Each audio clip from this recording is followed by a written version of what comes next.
good evening and welcome to TL Physics, and today I'm going to talk about activity, and I'm going to talk about activity in a nuclear sense. Now in my previous video I talked about this graph here, and I showed, it's basically a half-life curve, you've seen them before, that I have the number of radioactive atoms and over time it decays, and it doesn't decay linearly, in fact it decays what we call exponentially, it changes. And I spoke about looking at every individual point at this point here, and each of these have individual gradients. But what was interesting about them is that at each individual point, that I could relate this gradient to a constant, and this is the decay constant here. And this decay constant is a percentage, or a decimal version of percentage, so 100 would be 1 and 1% would be 0.01. That would decay in the time frame. And we use this one here, we use this graph here, and we use this point here where we had 100 particles, and we worked out the decay constant was 7, I believe it there, 0.075. For this one. So the decay constant was 0.075. So that means that every time period I'm going to lose about 7.5% of my material. Now, activity, which is something that is measured by a Geiger-Müller tube. So activity is normally measured in the unit BQ, also known as becquerels.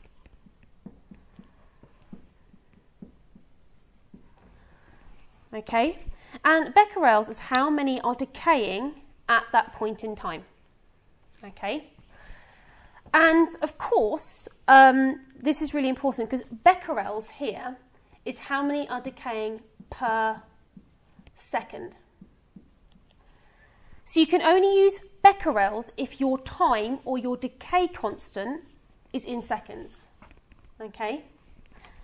Otherwise, you have to just say this is how many atoms would decay per minute, per hour, per second. It's really important. Okay. So activity is represented by the letter A. And of course, activity changes over time. When I have lots of radioactive substance, my Geiger-Müller tube is going to go beep, beep, beep, beep, beep, beep, beep, and there's going to be lots and lots and lots and lots of noise. But if I haven't got much of it left, my activity is going to decrease. Therefore, there, of course, is a relationship between the amount of decay that's happening and the time. And weirdly enough, it's all to do with the gradient here. So as you can see here at the top, my gradient is very, very, very steep, so very large. And as we get further down here, my gradient gets less steep. So my gradient, my activity, is related to the gradient of this graph. And we've said before that the gradient of the graph is minus lambda n. However, when we're talking about activity, we don't really care about the direction it's going because it is just a point in time. So activity is lambda n, where that is the decay constant,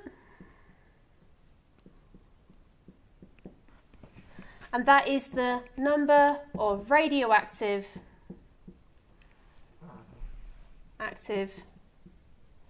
particles at that time. So activity is an instantaneous reading. You have an activity, and of course over time that changes. Much like your temperature of your cup of tea will change over time. If I measure it now and if I measure it 2 seconds later, the temperature will be minutely different. Much like the activity would change over time. Okay, so activity, you can use the unit Becquerel only if your decay constant is in seconds. Okay, so activity is in becquerels, or per second, so lambda must be in per second for that to happen. Okay, and you can of course convert your decay constant. Okay, so if you know it's 0.5 per year, you can divide that. So if it was, let me give an example of converting to this. So if I know, let's use the one on the board. I know that my lambda is 0.075, okay, and I knew that was for a space of 10. I didn't say if that was seconds or minutes or whatever, but let's say it was for 10 minutes, so it's 0.075 per minute. To find it per second, so per second, I would have to divide, okay, so I would have to divide by 60, which would equal 1.25 times 10 to the minus 3. So my decay constant is 1.25 times 10 to the minus 3 per second. And I could work out from this formula here my activity where I had my 100 particles here. So my activity would be 1.25 times 10 to the minus 3 times by 100.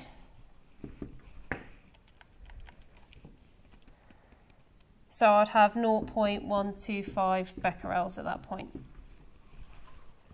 Okay. Now, this is if I wanted to use becquerels. If I wanted to, I could just keep it like that.